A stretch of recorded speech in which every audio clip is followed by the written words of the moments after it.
Hello children, good morning to all of you and welcome to the live class of GNE class 6 maths. और आज इस class में हम लोग जिस विषय पर चर्चा करने वाले हैं वो है फ्रैक्शन। ठीक है, पिछले कुछ दिनों से हम लोग डेसिमल के बारे में पढ़ रहे थे, तो अब हम लोग जो स्टार्ट करने जा रहे हैं न्यू लेसन न्यू चैप्टर वो है फ्रैक्शन। ठीक है, तो ये है आपका चैप्टर 6। आज हम लोग फ्रैक्शन के बारे में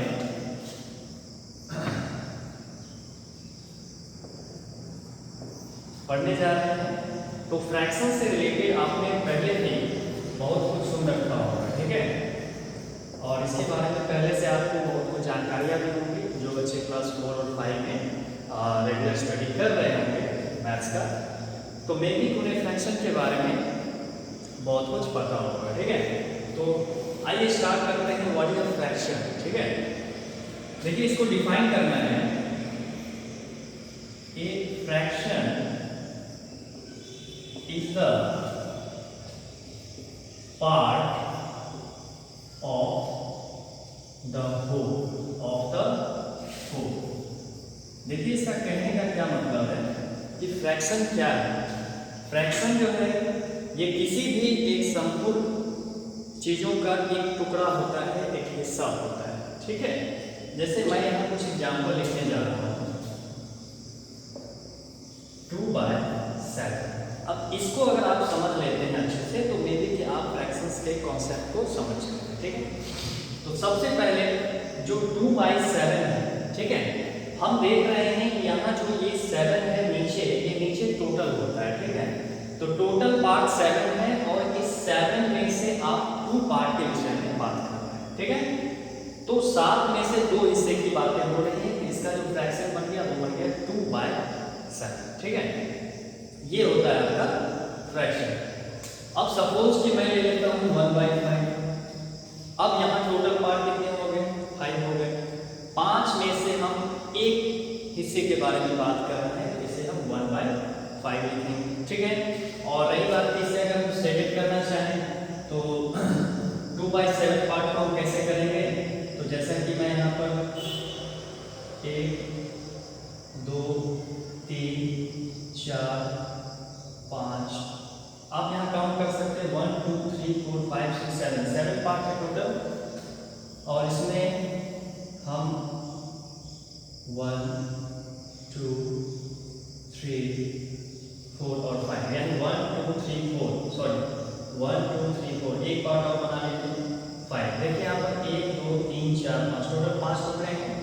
अब इसमें से 7 में से 2 पार्ट को कलर कर दीजिए, एक हिस्सा और ये 2 हिस्सा, यानी टोटल बॉक्स 7 है और इसमें से हमने कितने को कलर किया, सेलेक्ट किया है 2 पार्ट, यानी इसका जो फ्रैक्शन बन गया वो 2/7। और 1/5 है, अगर 5 हिस्से हैं इसमें से कोई भी एक टुकड़े को कर दीजिए तो वो 1/5 फ्रैक्शन को शो करता है। ठीक है, तो आज का जो हमारा फ्रैक्शन का जो आज लेसन है उसमें आज हम लोग इंट्रोडक्शन के बारे में पढ़ रहे हैं। ठीक है, तो जो हमारा इंट्रोडक्शन है अभी इससे पूरी तरह से हम परिचित नहीं हुए हैं, तो मैं चाहता हूं कि आज जो हमारा होल क्लास हो वो पूरी तरह से इस फ्रैक्शन पर ही डिपेंड हो। आज इसका पूरा इंट्रो हम लोग पढ़ेंगे। ठीक है, अब देखिए फ्रैक्शन में हमने P/Q, ठीक है, याद रखिए ये जो ऊपर वाला हिस्सा होता है इसे हम लोग न्यूमरेटर कहते हैं, न्यूमरेटर। ठीक है, इसे हिंदी में हम लोग अंश कहते हैं, और ये जो नीचे वाला हिस्सा होता है इसे हम लोग डिनोमिनेटर कहते हैं, डिनोमिनेटर, और इसे हम हर कहते हैं। अंश और हर, ये ऊपर वाले को हम न्यूमरेटर कहेंगे और नीचे वाले पार्ट को हम लोग डिनोमिनेटर कहेंगे। तो बच्चों ये जो हमने P/Q लिखा है, अगर आपसे कोई भी फ्रैक्शन दे दिया जाता है एग्जाम्पल के तौर पर और वहाँ लिख दिया गया 2/7, अगर पूछा गया व्हाट इज डिनोमिनेटर, अब यहाँ क्वेश्चन को उल्टा करके पूछा जा रहा है और फिर पूछा गया व्हाट इज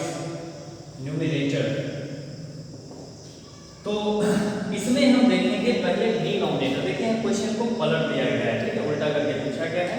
तो डिनोमिनेटर पहले पूछा है, तो डिनोमिनेटर वाला नीचे जो होता है ना वो होता है डिनोमिनेटर, यानी यहाँ डिनोमिनेटर जो है 7 हो गया और यहाँ न्यूमरेटर जो है वो 2 हो गया, ठीक है।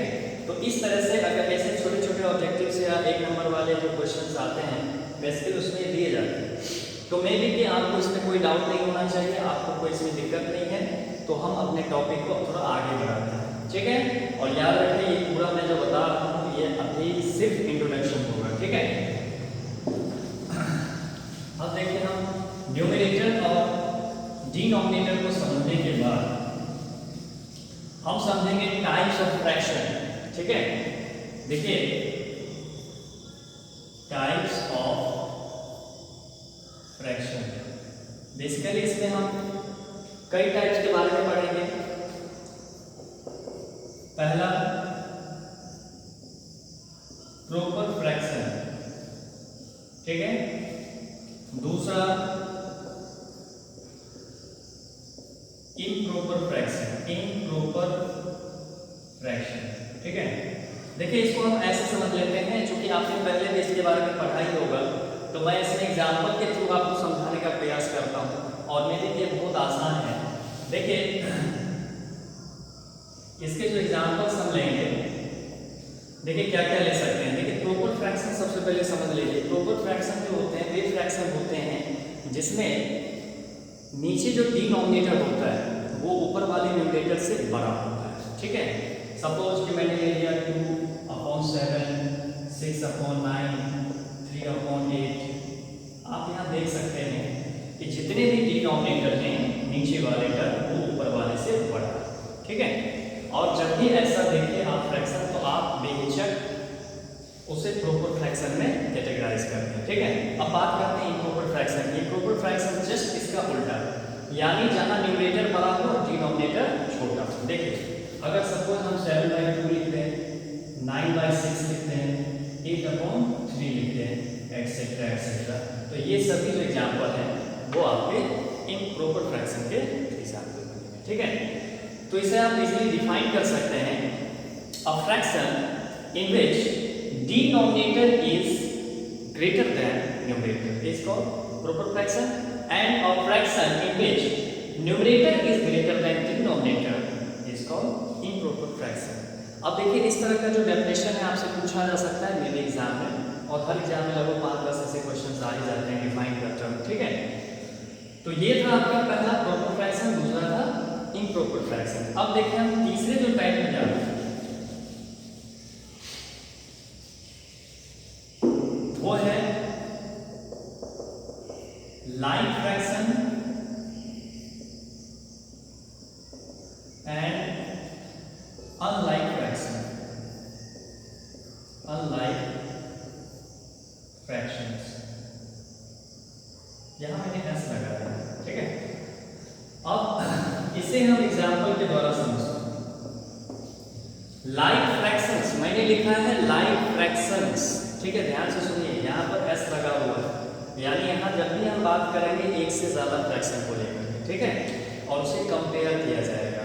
तो देखिए लाइक फ्रैक्शन में क्या होता है कि if any fractions have same denominator, ठीक है, या फिर any fractions that has same denominator is called like fractions, ठीक है।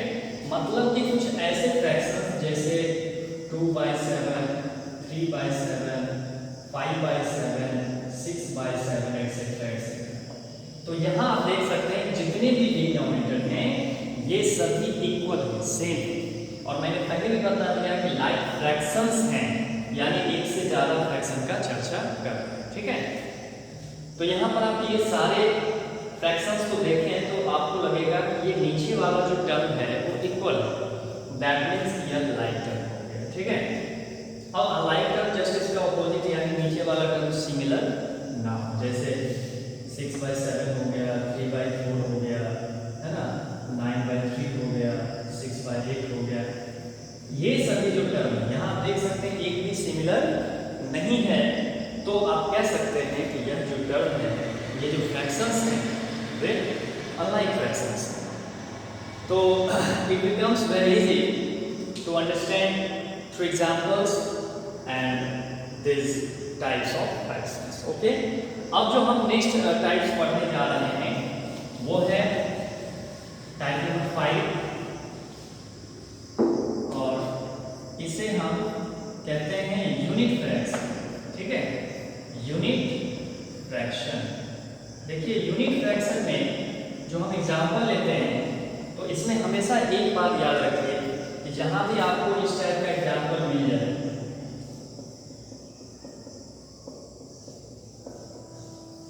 मतलब जितने भी फ्रैक्शंस हैं, अगर इन सभी के न्यूमरेटर अगर 1 हो तो आप कह सकते हैं कि ये सारे के सारे यूनिट फ्रैक्शन के एग्जाम्पल हैं। और यूनिट फ्रैक्शन जितने भी होंगे, ठीक है, वो याद रखिएगा वो प्रॉपर फ्रैक्शन भी हो सकते हैं। ठीक है, तो ऑल यूनिट फ्रैक्शंस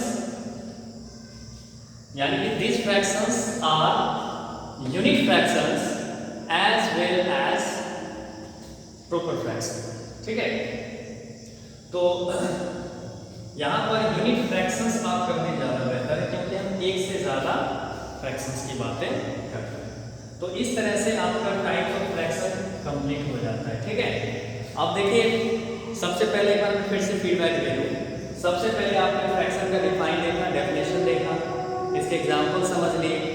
उसके बाद फ्रैक्शन में इसके जो है सैडेड पोर्शन अनसैडेड पोर्शन कैसे बनता है वो आपने देखा। उसके बाद मैंने न्यूमरेटर और डिनोमिनेटर के बारे में बातें की। उसके बाद हमने टाइप्स ऑफ फ्रैक्शंस के बारे में बात की। ठीक है, तो इस तरह से हमने टोटल 5 प्रकार फ्रैक्शंस के 5 टाइप्स हमने देखे। और इसमें जो इंट्रोडक्शन होता है, तो इंट्रोडक्शन क्लासेस में जो भी फ्रैक्शंस में जितने भी रिलेटेड इससे चीज़ें हैं मैं पहले इसको क्लियर कर देना चाहूँगा। ठीक है, अभी बहुत कुछ बाकी है इसमें। तो अब जो टाइप्स हैं, टाइप्स से अगर हम हट के बातें करें, कुछ ऐसे क्वेश्चंस लें, ठीक है, जैसे कि फ्रैक्शंस में कंपेयर कैसे किया जाता है। इसके बाद फ्रैक्शंस में जो होते हैं उसको असेंडिंग में कैसे लिखना है, डिसेंडिंग में कैसे लिखना है, लाइक फ्रैक्शन को कैसे सजाना है, लाइक को कैसे सजाना है। तो बहुत सारे सवाल उठ रहेंगे मन में, मैं सबको धीरे धीरे क्लियर करता जाऊँगा। तो देखिए अब हम फ्रैक्शंस के कंपैरिजन के बारे में बात करते हैं। ठीक है, कंपैरिजन बिटवीन टू फ्रैक्शंस। ठीक है, सबसे पहले मान लीजिए कि यहाँ 2/6 है और यहाँ 3/4 है। अब हमें ये कंपेयर करना है कि इस दोनों में से ग्रेटर कौन है, स्मॉलर। ठीक है, तो कंपैरिजन का मतलब ही यही होता है, बड़ा या फिर छोटा। अब देखिए इसे कंपेयर करने के कई तरीके हो सकते हैं। एक तो इसे आप डेसिमल वैल्यू में कन्वर्ट कर ले दोनों को, फिर आप कंपेयर कर सकते हैं यूनिट प्लेस, टेंस प्लेस से प्लेसेस देखिए। अगर वो भी ना करना हो, इसका सबसे आसान तरीका है ये क्रॉस मल्टीप्लिकेशन। ठीक है, क्रॉस मल्टीप्लिकेशन हमेशा जब भी स्टार्ट होगा राइट टू लेफ्ट और लेफ्ट टू राइट। अब देखिए इसे हम कैसे बनाएंगे। 4 × 2 करेंगे तो क्या होगा 8, 6 × 3 करते हैं तो होता है 18। ठीक है, अब आप बताइए कि 8 ग्रेटर है या फिर 18 ग्रेटर है। तो डेफिनेटली 18 ही जो है यहाँ पर बड़ा होगा। जब 18 इस साइड है यानी यही फ्रैक्शन आपका बड़ा हो जाएगा। ठीक है, ये बहुत ही सिंपल तरीका है। सबसे पहले 4 × 2 = 8, 6 × 3 = 18। जैसे मैं एक और एग्जाम्पल लेता हूँ, 3/6 है और एक 4/6 है। तो इस तरह के क्वेश्चंस में आपको कुछ नहीं करना है क्योंकि सिंपल है, यहाँ दोनों ही 6 हैं, यानी ये दोनों जब डिनोमिनेटर सेम है, तो मैंने बताया था आपको टाइप्स ऑफ फ्रैक्शन में ये दोनों जब सिमिलर हो जाए डिनोमिनेटर तो वो लाइक फ्रैक्शन होते हैं। और लाइक फ्रैक्शन में सबसे आसान है कि नीचे जब सेम हो तो आपको सिर्फ ऊपर देखना है, ऊपर जो बड़ा अंक है वही बड़ा होगा, जो छोटा अंक है वही छोटा होगा। ठीक है, तो डेफिनेटली यहाँ पर 4 ग्रेटर है। अब इसे आप चेक कर सकते हैं कैसे, तो 6 × 3 = 18 और 6 × 4 = 24। ये क्रॉस मल्टीप्लिकेशन करके भी आप चेक कर लें। तो 18 से बड़ा 24 यानी ये इस साइड है, यानी ये टर्म आपका बड़ा हो जाएगा। ठीक है, तो आज के इस क्लास में बच्चों हम लोगों ने फ्रैक्शंस के इंट्रोडक्शन के बारे में पढ़ा, उसके जो बेसिक पॉइंट्स थे उसके बारे में हम लोगों ने जाना। कल हम लोग फ्रैक्शंस में जितने भी असेंडिंग ऑर्डर और डिसेंडिंग ऑर्डर के बारे में जो है इस मुद्दे पर कल हम लोग चर्चा करेंगे। तो आज के लिए फिलहाल इतना ही, और हम लोग फिर कल मिलेंगे अपने इस लाइव क्लास में। तो अभी के लिए फिलहाल आप लोग इतना काम करके रखें कि अपना इंट्रोडक्शन कंप्लीट कर लें। So best of luck guys and thanks for watching video. Thank you.